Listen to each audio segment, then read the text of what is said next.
I remember back in the days when I first started Tech Career Accelerator, I had a lot of people come to me with resume problems, and that is going to be a huge focus of today's podcast. Not only that, but let's talk about some of the parachutes that we think we have in place that, when we open them, realize they may be just a mirage. Parachutes and resume no-nos. Let's talk about them. All right, let's start with parachutes. So, as you may have heard, there's this old book, What Color is Your Parachute? Talking about, where your career is going, where it's ending, and, what it's going to look like for you. If everything goes away, if you need to, go and look for another job, all that. I got to be honest, I didn't read the book.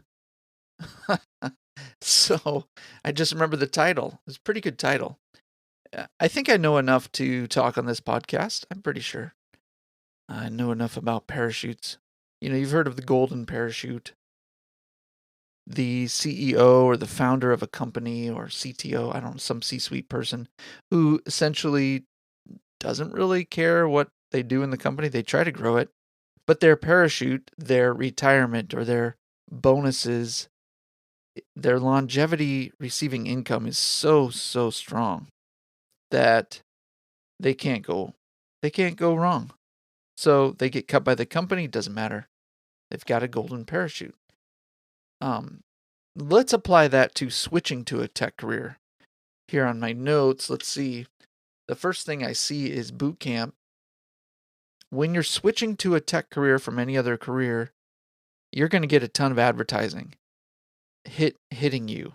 As soon as you start searching on YouTube or any other platform, the Google, Facebook, they're going to track you and they're going to figure out you want to switch to a tech career. So let's throw you some ads for boot camps, because all these boot camps, they want your money and they want you to be a part of their system. So often people just say, if I get into a boot camp, I will be good. Now, the problem with thinking that is, well, don't think of anything as your salvation, as the fix. There are no quick fixes for anybody. So I hate to say that. You know what? I love to say that because I think it needs to be said. There are no quick fixes to switch from one career into another, and there are no one-size-fits-all solutions. That's one of the reasons at Tech Career Accelerator that I have gone to a holistic approach and gone to a balanced, and let's talk about you as a person. Let's address every single issue that you may have and get a customized solution for you with, of course, an overall general plan that seems to work, or a system that seems to work for most people. So customizing it is very important. So when you look at these boot camps, you click on the ad and you go to the website and you consider registering. That's fine, but don't consider it the solution, the salvation for you. You don't have to think anymore. You don't have to consider a plan or come up with ideas anymore. That's not the right mindset, because like so many other people, and I see them coming to me after boot camps, they thought the boot camp would fix everything and it didn't. And they're back, quote unquote, on the street. they're stuck again after this boot camp. So that's one thing. When I first started Tech Career Accelerator, boot camps were not as big of a deal because it was right at the start of the pandemic. And I have seen the number and kind of boot camps accelerate over the last few years. And right now it's 2024. If you're listening to this far in the future, for some reason. But in 2020, boot camps were not as big of a deal. So are boot camps successful? Are they going to fix everything? No. Do they fix some things? Yes. Can they be expensive? As in, $3,000 to $8,000 to 12,000. Yes, they can be expensive. Are they as expensive as going back to college? No. So boot camps will take your time. They will help you possibly, but they will not be the parachute that you think you want to just turn off your mind, keep doing your regular job, and then go to a boot camp at night, or quit your job and go to a boot camp during the day, pop out 9 months later, and all of a sudden you've got a new career, a new life. That is not going to happen. Here's the reason. Some boot camps focus on skills. That's not enough. You need experience. Other boot camps focus on getting you experience. Problem is, do you know if that's the right job? Are you pursuing the right job before you go into that boot camp? Is that the right role for you? A lot of the boot camps will not help you figure that out. They want to take your money. I do not believe that most boot camps will pay you only if you get paid afterward. There are some, but most boot camps will not do that. So they want to take your money, and that's okay. They're a business, but they are not the ultimate guaranteed salvation. The problem is after boot camps, a lot of people, especially if they're paid, they'll be stumbling around afterward trying to figure out how to get the job that they just learned how to do, and look around, they have all these other people competing in the workforce to get the same jobs that they're doing. Why? Because a lot of people took the same boot camp. So I'm kind of downplaying boot camps in a little way here. So I would just say to you, be very careful when you take a boot camp that you don't think of it as your salvation. Okay? So that would be my warning for boot camps. Now, again, here's the reason I'm warning you about boot camps. There are many people who take boot camps who end up not getting the job. And that is just not what we want to hear, but that is the truth. And how do I know this? Because people come to me. I'm not a boot camp. I'm a strategic advisor. People come to me to get advice after their boot camp. And some of them will get a tech job after they come to me and after their boot camp. And other people are just jaded, tired of being told they can do something when they think they can't. So some of it's down to mindset. But if you're going to go into boot camp, you've got to you got to check yourself at the door before you head in. All right. So I hope you do that. Let's go to the second part. Resume no-nos. All right. So I've talked about resumes before.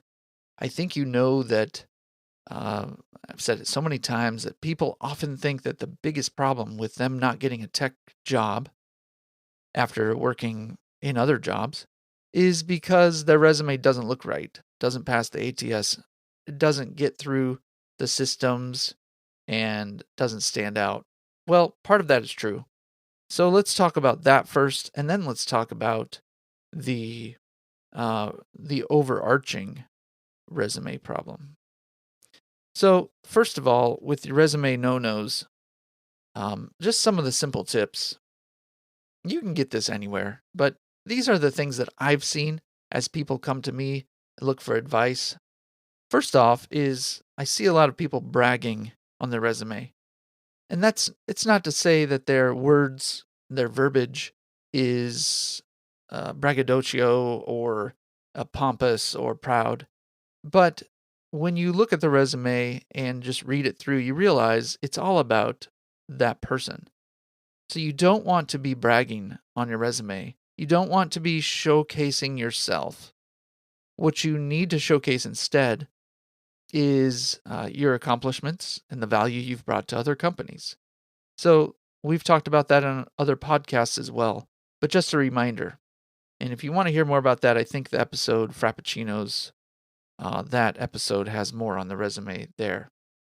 Another no-no I see often is photos. I remember one person come to me with a resume probably in 2022, and at the very top of their resume, they had their photo. I, great, great. The problem with that is number one, the automatic systems that look at a resume, I don't know what they're going to think of when they quote unquote see a photo. I don't know if that's going to help their scan or hurt their scan. I don't know. But I do know that if I see a photo, I could be in trouble because as a hiring manager or as a recruiter, my job would be, if I were one of those, my job would be to make sure that I get the right candidates. And as soon as I see a photo, I we're humans. We think things when we see people. We have assumptions, stereotypes. And unfortunately, this makes its way into every aspect of life. We have to be careful of that. But legally, there could be some issues dealing with having a photo on your resume because uh, there's some bias.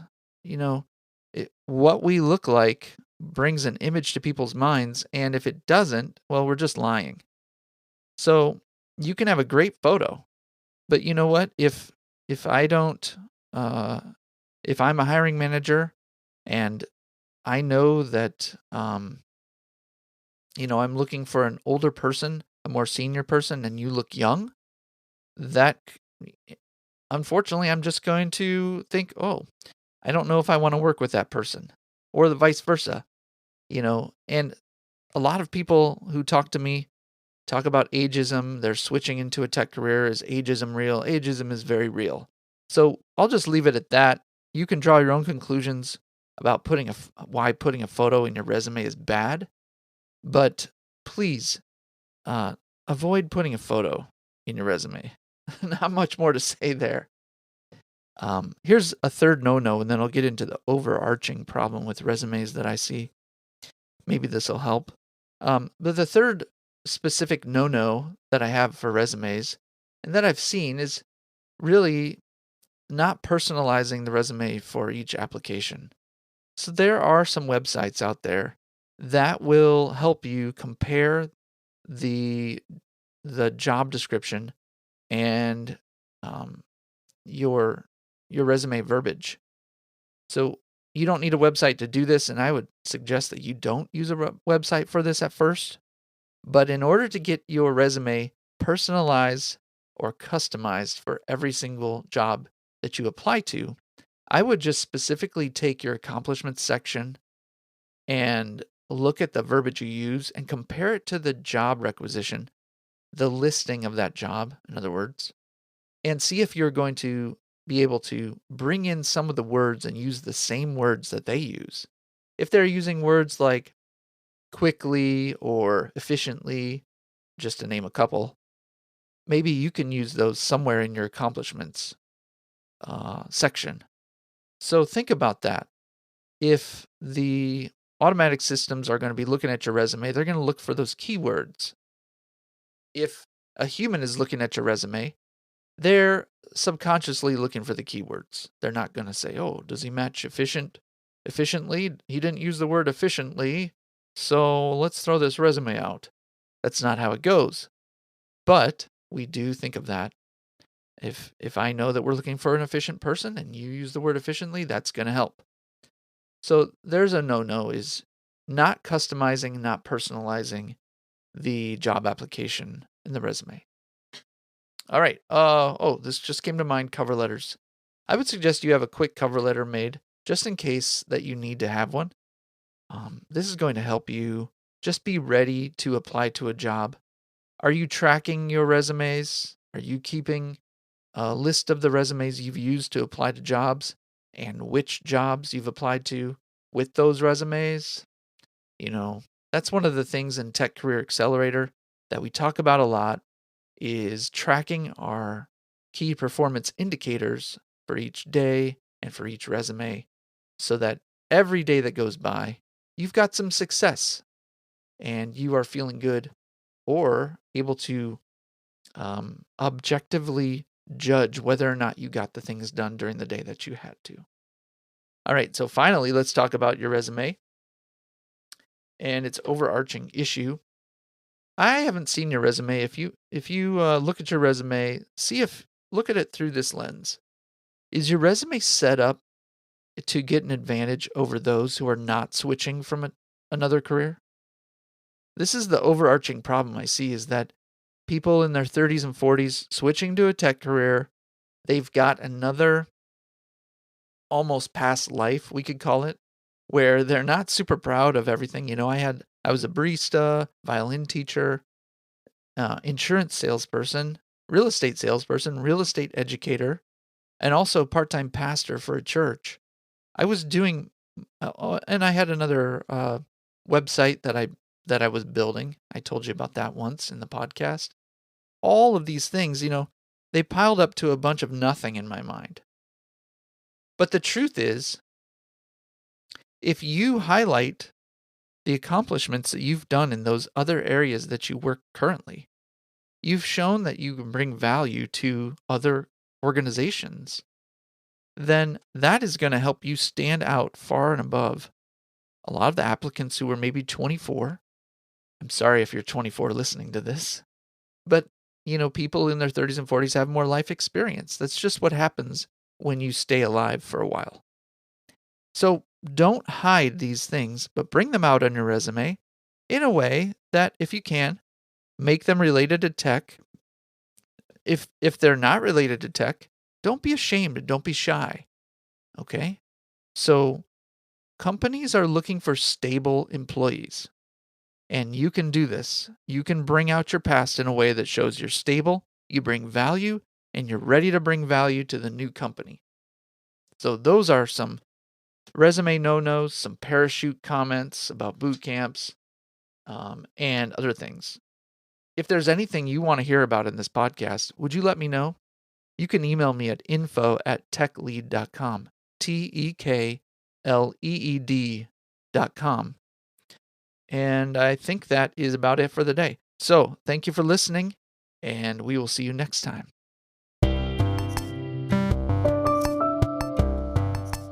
Do you need help working on your resume? Do you need help switching from your current career or job, if you can call it a career?